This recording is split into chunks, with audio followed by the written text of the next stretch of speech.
안녕하세요. 류용숙 법무사입니다. 개인회생을 하려고 하는데 세금이 많이 체납된 경우 그 세금은 어떻게 처리해야 되는지에 대해서 살펴보도록 하겠습니다.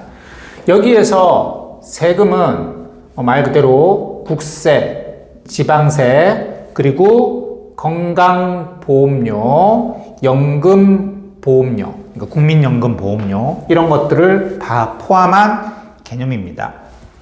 이런 세금은 개인회생에서 전혀 탕감이 안 되고 전부 다 별도로 갚아야 되는 것이냐? 그건 아닙니다. 이 세금이 비교적 작은 경우에는 개인회생으로도 충분히 해결이 가능합니다. 예를 들어서 내가 건강보험료, 연금보험료를 체납이 한 1,000만 원이 됐다. 그러면 변제계획안을 작성을 할 때 매월 100만 원씩 36개월 동안 변제하겠습니다 라고 변제계획안을 작성을 하잖아요. 그러면 요 세금은요, 우선 변제 채권이라고 해서 다른 일반 채권자에 비해서 우선적으로 변제하게끔 되어 있습니다. 그것도 전액료. 일반 채권자라고 하는 것은 일반적인 은행으로부터 받은 대출, 그리고 카드사로부터 받은 카드 대출이라든지 카드 사용금액 이런 겁니다. 그런 일반 채무 같은 경우에는 일부만 변제금을 갚으면 나머지가 다 탕감이 되죠. 하지만 세금 같은 경우는 전부 다 변제금으로 투입이 돼야 됩니다. 예를 들어서 계속 제가 말씀드리는 거지만 1,000만 원의 건강보험료, 연금보험료가 체납된 상태에서 개인회생에 들어갔다.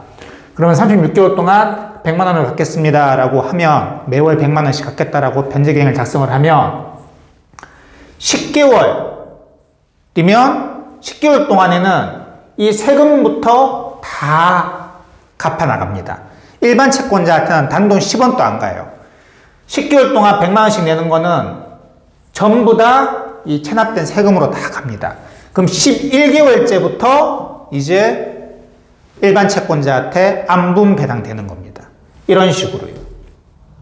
근데 내가 체납된 세금이 한 5천만 원 된다. 그러면 36개월 동안 다 갚아도 세금도 다 못 갚아요. 그렇죠? 그러면 개인회생 최장 기간이 60개월이잖아요. 60개월까지 밀리면 요 5천만 원은 매월 50개월 동안 갚아야죠. 50개월 동안 전부 다 세금으로 갚고 나머지 일반 채권자는 10원도 못 가져가고 51개월째부터 60개월까지 일반 채권자한테 가는 겁니다. 이런 논리라면. 그런데 이렇게 변제계획을 작성하잖아요. 실무에서는 안 해줍니다. 그럼 실무에서는 어떻게 하냐? 총 변제기간에 2분의 1 기간까지만 해서 세금을 다 갚고 그 나머지 2분의 1 기간 동안에는 일반 채권자들에게 돈을 갚게끔 그렇게 변제계획안을 작성해야지 통과시켜 줍니다. 예를 들어서 내가 체납된 세금이 3천만 원이다 라고 하면 매월 100만 원씩 갚겠다라고 변제계획안을 짜잖아요. 그러면 3천만 원 60개월로 변제계획을 작성을 해서 30개월 동안은 세금으로 다 가게끔 하고 31개월째부터 60개월까지는 일반 채권자들한테 변제금으로 안분배당하게끔 변제계획을 작성하라는 얘기입니다. 이게 실무예요. 법에는 안 나와 있습니다. 하지만 실무에서 이렇게 처리가 돼요. 이거에 대해서 대법원 판례는 반드시 2분의 1이 아니라 총 60개월 기간이 있으면 50개월 동안 세금으로 갚고 나머지 10개월 동안은 일반 채권자들한테 배당을 하더라도 개인회생을 기각시켜서는 안 된다라는 입장인데 모르겠습니다. 이 대법원의 입장이 실무에 얼마만큼 반영이 될지 모르겠어요. 반영이 된다라고 하면 극단적으로 최장 60개월 동안 세금으로 다 갚고 일반 채권자들한테는 10원도 안 가게 변제 계획안을 작성을 해도 문제되지 않는다는 게 대법원의 입장이거든요. 근데 실무에서는 아직까지는 이 대법원의 입장을 안 받아들이고 있습니다. 이렇게 2분의 1을 기준으로 받아들여지고 있어요.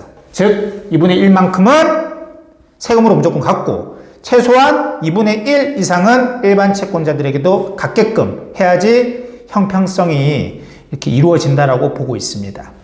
근데 대법원의 입장은 뭐 기간 상관없다는 얘기예요. 예. 그래서 앞으로 그 추이를 살펴봐야 될 것 같습니다. 하지만 아직까지는 2분의 1 기준으로 판단을 한다.